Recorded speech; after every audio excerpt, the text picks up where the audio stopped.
Pumunta si Ash kay Professor Oak para humingi ng pagsasanay dahil hindi pa siya gaanong nakakapag-ensayo. Sinabihan siya ni Oak na tumigil na ikinagulat ni Ash, pero muli itong nagsalita na dapat siyang maglakbay patungo sa Indigo Plateau para doon mag-ensayo. Nagmadaling umalis sina Ash at Pikachu at ibinigay ni Delia ang kanyang bag. Nagpasalamat sina Misty at Brock kay Delia sa mabuting pagtanggap nito sa kanila, habang sinabihan naman ni Oak si Ash na ibigay ang lahat ng kanyang makakaya sa league. Kumaway ang mga bida bilang pagpapaalam sa kanila, habang patungo sila sa plateau. Habang binabagtas nila ang isang bukid, isang lalaki ang biglang tumalon sa harap nila, na ikinagulat nila. Ipinakilala ng lalaki ang kanyang sarili bilang si Otoshi, na gustong subukin ang kanyang lakas bago pumunta sa league.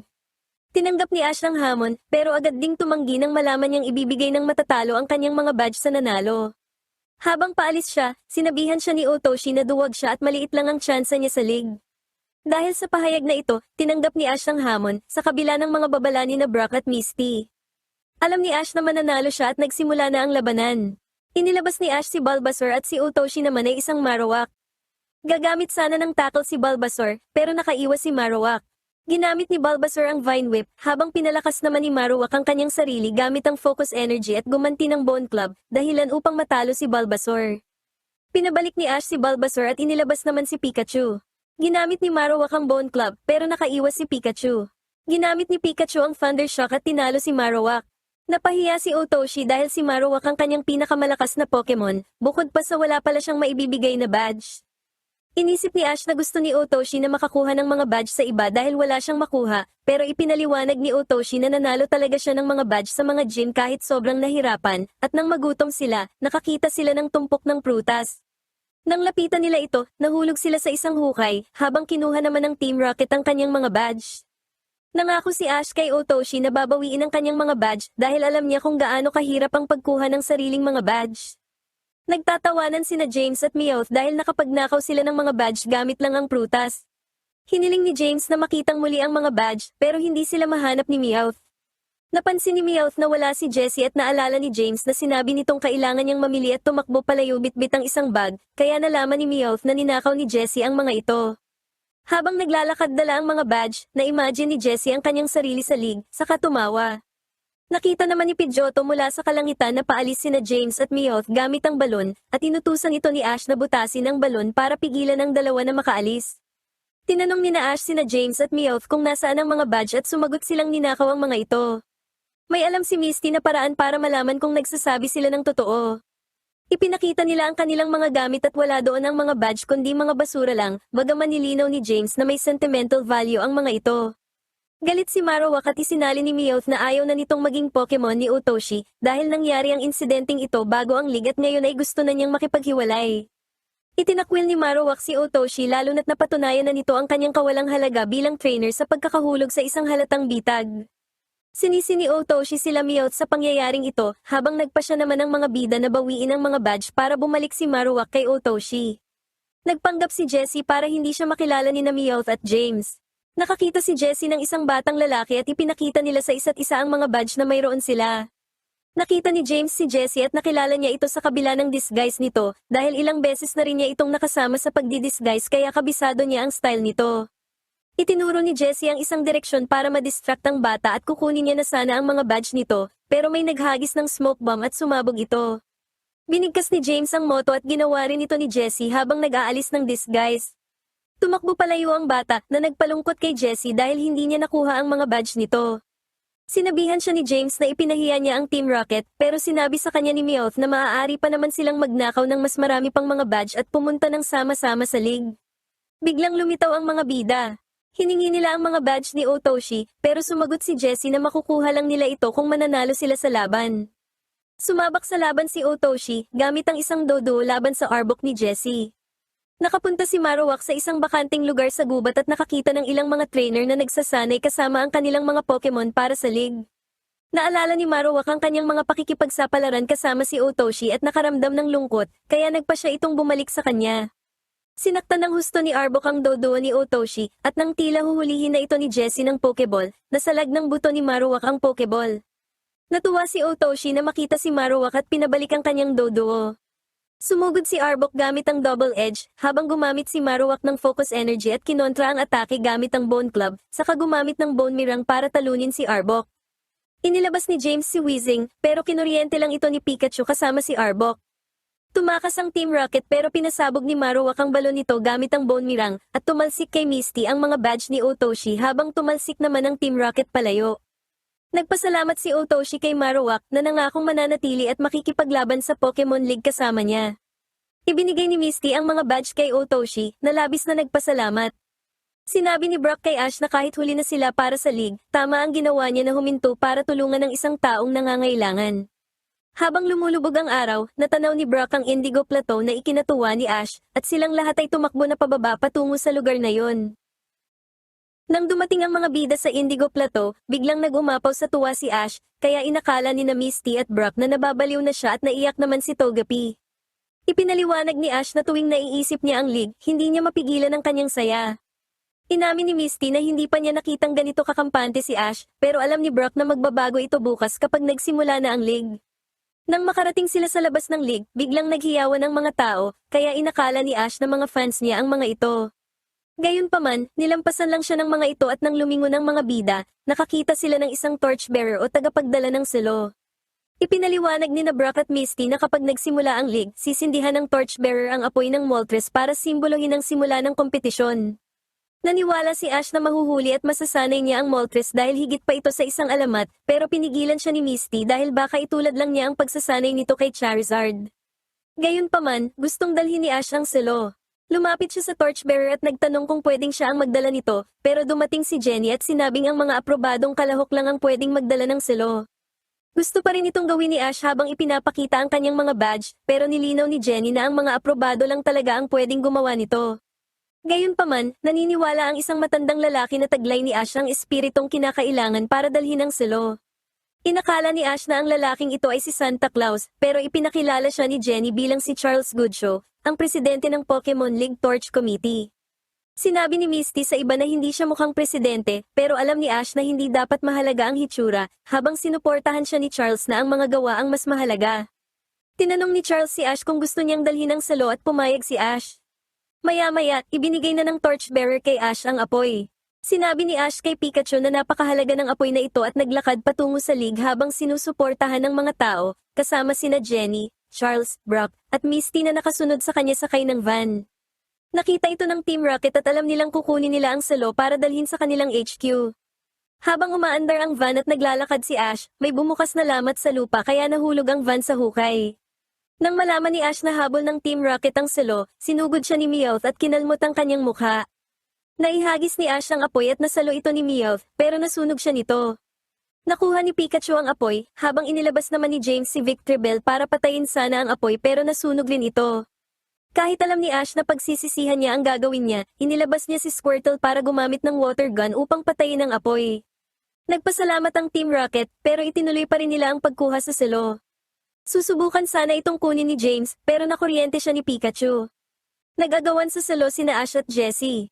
Sinugod ni Squirtle si Jessie at hinila ang bibig nito, pero kiniliti ni Meowth si Ash kaya nabitawan niya ang selo at tumakas ang Team Rocket dala ito.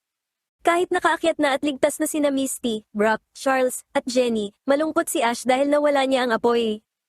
Nilapitan siya ni Charles at ibinunyag ang kanyang sikreto, naglabas siya ng isang lampara na may apoy din ng Moltres, at ipinaliwanag na kung sakaling mamatay ang selo, ang lampara ang magbibigay ng apoy para ituloy ang paglalakbay.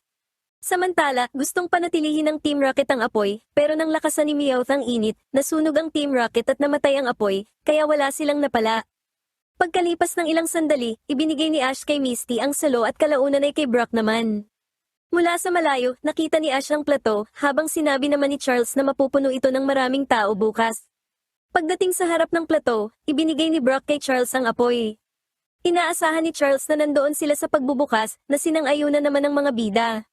Nang pumasok sila sa nayon malapit sa plateau, sinabihan ni Gary si Ash na huli na siya. Nainis si Ash at sinabing siya ang mananalo sa league.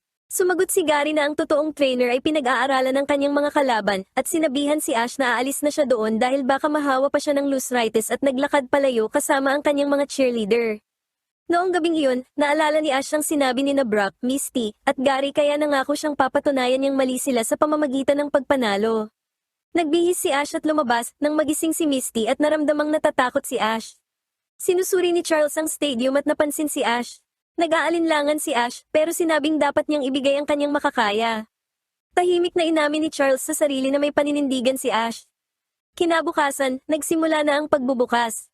Pumasok ang mga trainer sa stadium. Napansin ni Brock at Misty na kinakabahan sina Ash at Pikachu habang kampante naman si Gary. Lumitaw ang huling torchbearer at umakyat sa tuktok para sindihan ang sentrong silo. Nilapitan siya ng dalawang figura. Nakaramdam si Ash ng kaguluhan, kaya tumakbo siya sa tuktok at sinabing huwag ibigay ang selo sa mga figurang iyon, pero inagaw ng isa sa kanila ang selo at nagpakilala silang Team Rocket. Susubukan ni Ash na bawiin ang selo, pero inilabas ni James si Weezing na gumamit ng smug.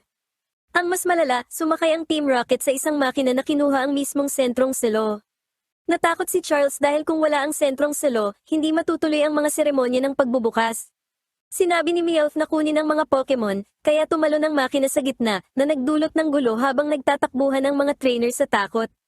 Kinuryente ni Pikachu ang robot pero electric-proof ito. Sinubukan ni Ash na gamitin ang Razor Leaf ni Bulbasaur pero ang mga dahon ay naging panggatong lang sa apoy. Sumugod ang Team Rocket kina Ash at sa kanyang mga Pokemon hanggang sa naipit sila sa pader at handa ng sunugin gamit ang selo. Sumigaw sina Brock at Misty na tumakbo na si Ash, pero hindi umatras si Ash at tumangging hayaang masira ang Pokemon League, at hinamon silang ibigay ang lahat ng kanilang makakaya. Umatake ang Team Rocket, at isinigaw ni Misty ang pangalan ni Ash habang nilamon ng apoy si Ash, Bulbasaur, at Pikachu. Gayunpaman, napansin nilang hindi sila nasasaktan, na ipinagtaka ng husto ng Team Rocket. Biglang lumitaw ang Moltres mula sa apoy, at napagtanto ng Team Rocket na nasa malaking panganib sila nang wasakin ng Moltres ang kanilang makina. Tumilapon ang Team Rocket sa malayo, na puno ng uling at sunog, bilang parusa sa pagtatangkang sirain ng Pokemon League. Nang maibalik na ang sentrong selo at si Moltres na mismo ang naging apoy, nagbigay ng talumpati si Charles. Winelcome niya ang mga trainer at sinabing ang mga tunay na nagmamahal sa Pokemon ang lalaban dito, habang ang apoy ay nagniningas ng mas maliwanag kaysa dati. Nagpasalamat si Ash kay Moltres at sinabi kay Pikachu na narito na rin sila sa wakas. Sa laboratorio ni Professor Oak, nanonood ang mga mamamayan, kasama ang propesor at ang ina ni Ash, sa pagbubukas ng league. Masaya si Delia na makita ang kanyang anak sa TV. Hinanap ng isang babae ang pagkakakilanlan o ID ni Ash. Nakipag-flirt si Brock sa babae, pero itinulak siya palayo ni Misty. Ibinigay ni Ash ang kanyang sariling Pokédex at kinumpirmang ito ang unang pagkakataon niya sa league. Sinuri ng babae ang kanyang ID at sinabing naka-check-in na siya. Itinanong ni Ash kung sino ang una niyang makakalaban sa Indigo Stadium, pero ipinaliwanag ni Brock na kailangan muna niyang manalo sa 4 na field, grass, rock, ice, at water, para makapagpatuloy. Tinanong siya ni Ash kung paano niya nalaman yon. Sinabi ni Brock na pinag-aralan niya ang manual ng Pokemon League, sinusubukan niyang mapahanga ang babae, pero itinulak siya ulit ni Misty. Tinanong ni Ash ang babae kung anong field ang dapat niyang piliin, at sinabi ng babae na kailangan niyang pindutin ang buton. Pagkapindot, lumabas sa screen na lalaban siya sa Waterfield laban sa isang lalaking nagngangalang Mandy. In-interview ng Team Rocket ang isang lalaki para makita kung anong Pokemon ang mayroon siya, pero nang sabihin nito na mayroon lang itong Bugzilla na Venomoth, ibong may 3 ulo na Dodrio, at malaking daga na Raticate ay nawala ng interes ang Team Rocket. Gustong alamin ng Team Rocket kung makakapagnakaw ba sila ng 1 o 2 Pokemon sa isang lalaking gumagawa ng magic tricks, na si Mandy pala, ang kalaban ni Ash. Ipinakilala ng lalaki ang sarili bilang si Mandy at tinanong kung anong channel sila. Sumagot sila na mula sila sa LCN. Sinabi ni Mandy na nagpapa-interview lang siya sa mga channel na may mga manonood, kaya nagalit si Jessie. Pinakalma siya nina James at Meowth dahil kung hindi ay baka mapalayas sila sa lugar na iyon. Nagtanong si Misty kung kailangang hiramin ni Ash ang kanyang mga Pokemon. Tumanggi si Ash dahil alam niyang magagamit niya si Squirtle sa laban na ito. Nakatagpo nila si Gary, na gustong manalo si Ash sa unang laban para siya mismo ang tumalo rito sa huli. Nakita ni Gary na oras na para lumaban siya at iniwan si Ash na naiinis matapos sabihin ni Gary na kailangan ng Pallet Town ng kahit isang mahusay na trainer. Nalaman ni Ash na may tumatawag sa kanya at nakitang si Professor Oak ito. Pinayuhan ni Oak si Ash na magpalit ng isa sa kanyang Pokemon para sa laban dahil nagpalit na si Gary ng 2.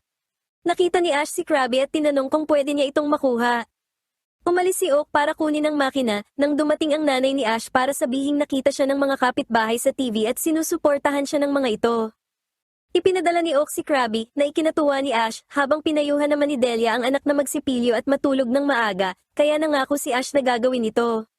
Nakaharap ni Ash si Mandy at binati ito, saka tinangkang makipagkamay. Tumanggi si Mandy at sinabing ang kanyang kamay ay para lang sa paghawak ng Pokeballs.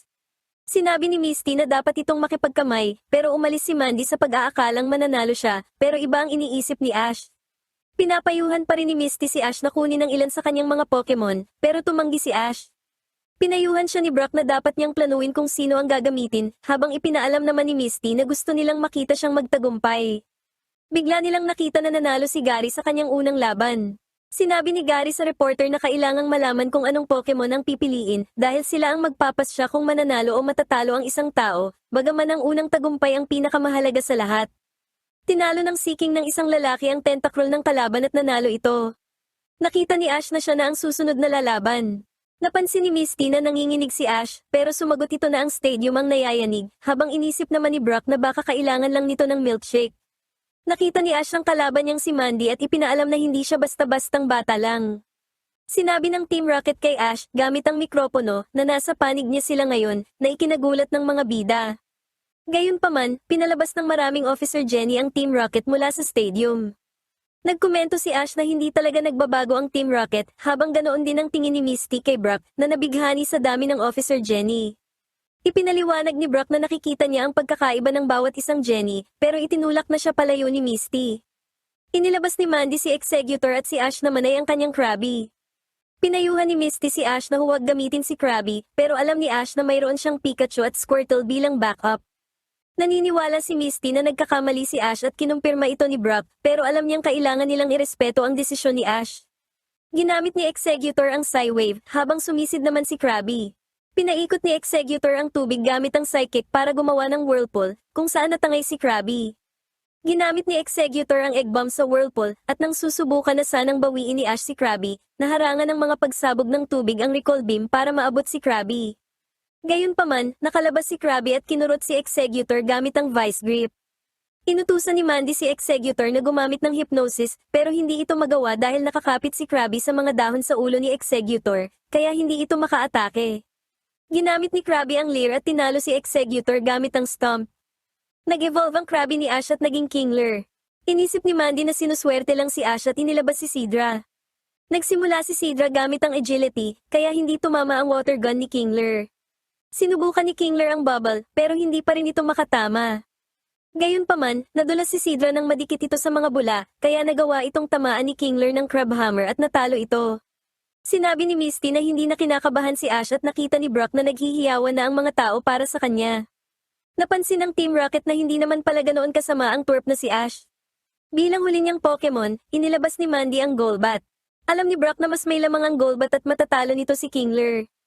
Pinayuhan ni Misty si Ash na palitan si Kingler ng Pikachu, pero nanatili si Ash kay Kingler.